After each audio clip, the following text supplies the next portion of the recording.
Alors, comment relier ces processus astrologiques que j'ai décrits avec la question théologique?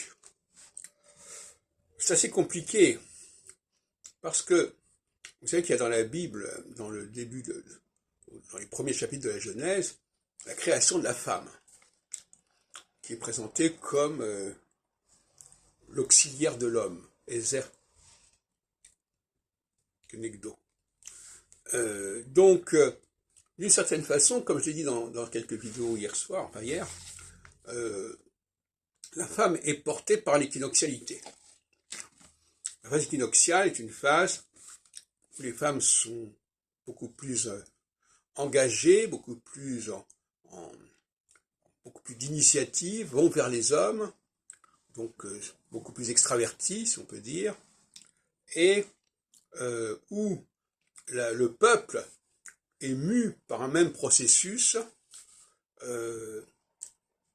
souterrain en quelque sorte, puisque l'astrologie quelque part est souterraine, et c'est ce qui fait sa force. Mais alors évidemment, ce côté souterrain, c'est un côté qui est transcendantal, c'est-à-dire qui échappe aux hommes, qui est un déterminisme astral.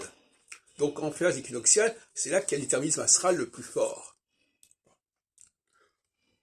La phase solsticiale, en revanche, est une phase qui laisse davantage de pouvoir aux hommes, c'est-à-dire aux leaders.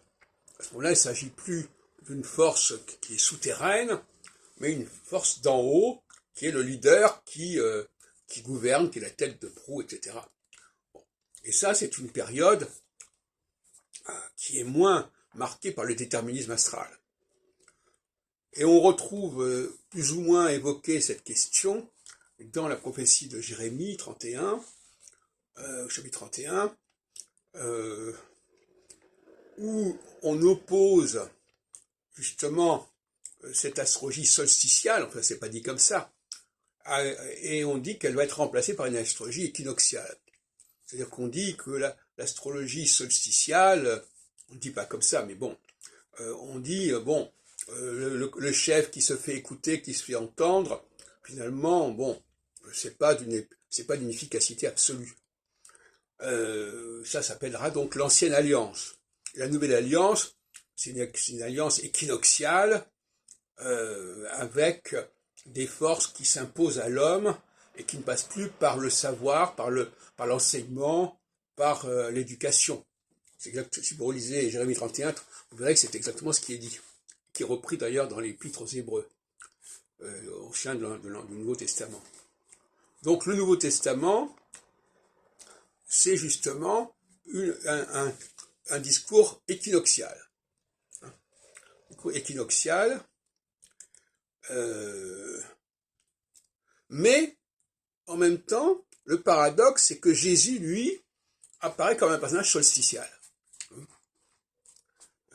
Il a tout à fait le profil d'un personnage solsticial. Donc, d'où des contradictions assez intéressantes, mais qu'on retrouve un peu partout, parce que Mélenchon, par exemple, il est solsticial, mais il a un discours populiste, enfin démocratique, qui n'est pas tout, qui est plutôt équinoxial.